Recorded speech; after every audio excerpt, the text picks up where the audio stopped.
Good morning, good evening, and good afternoon. My name is Magdalena Ponurska, and I'm here with the Global Montessori Network. We wanted to take a couple of minutes and talk to you about reopening our schools.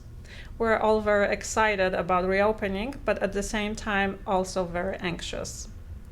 With me, I have Joanne Shango, who graciously agreed to share with us best practices, tips, and guidelines on how to reopen in a safe, healthy manner. Thank you, Joanne, for being with us today. Hi, Magdalena. Thank you. Hi, everybody. Again, my name is Joanne Shango. I am the head of school at the Montessori School Rochester and co-founder with Magdalena of the Global Montessori Network. Today, we're going to be talking about preparing our physical environment in readiness for our students and our guiding team members to join us inside when the pandemic stay-at-home orders are lifted. It has begun around the world, and we're projecting over the next few weeks that we'll be in that position. So I wanted to share with you some of the things that we're doing. So cleaning is a big job. Where do we start? Yeah, cleaning is going to be really important. We need to recognize that more than likely, unless you are using your building right now, the virus isn't there. It wouldn't sustain 3 weeks, 5 weeks, 8 weeks closure.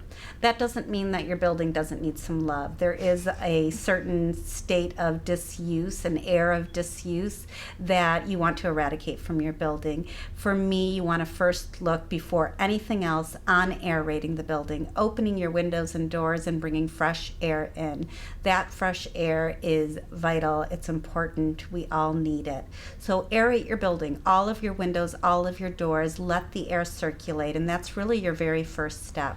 Your second step is looking at your cleaning list. You want to create a list of surfaces, the most obscure surfaces that you want cleaned and sanitized, and it really should include everything from walls and baseboards, light switches, windows, door handles, as well as your tables, your chairs, your shelves, your floors, your materials. You want to consider all surfaces that hands have been touching or haven't touched in a long time and clean those. After cleaning, you want to consider sanitization. They are two different things. So you're going to use that list to first clean everything, and then you're going to go into sanitization. With sanitization, you can use your standard household cleaners or sanitizers. That's what's being recommended, I believe, globally, definitely here in Michigan in the United States, is your standard EPA grade household and commercial cleaners, depending what you're allowed to use, dictated by the state. If you need a commercial cleaner, nothing special is needed outside of that. You can also use a bleach solution and following the appropriate guidelines for the amount of bleach to water, and sanitize everything that you first cleaned. You want to recognize that sanitization does not leave things sparkly. It leaves things sanitized. It's killing all the germs on these hard surfaces. So you're going to sanitize the entire building. And from there, you're going to assess your previous cleaning policies. So now our school is clean. Everything is sparkling. What do we do about gatherings? With the gatherings, you're going to really look at kids gather. That's what we do. You're going to have group sizes. You want to look at what are the recommendations or requirements of your state.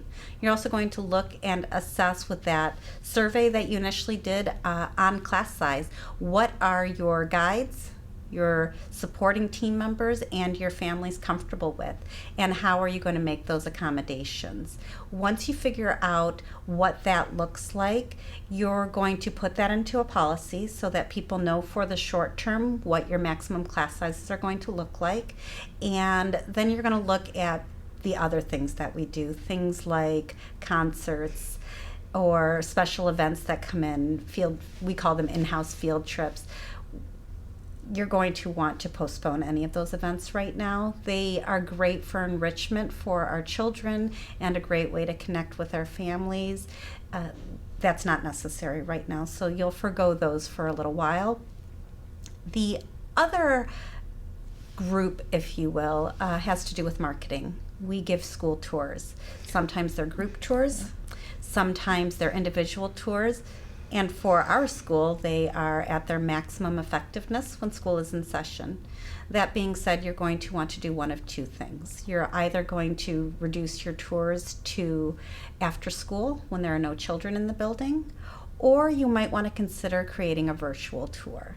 And creating a virtual tool will allow you to create an online presence, maximizing and using some of the skills that you've developed over this distance learning that you've all been participating in. You're going to maximize some of those tools and capabilities that you've created and perhaps reach a broader market by a virtual tour.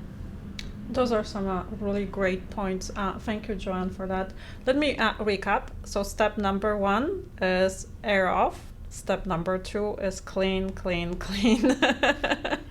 Deep cleaning, sanitizing.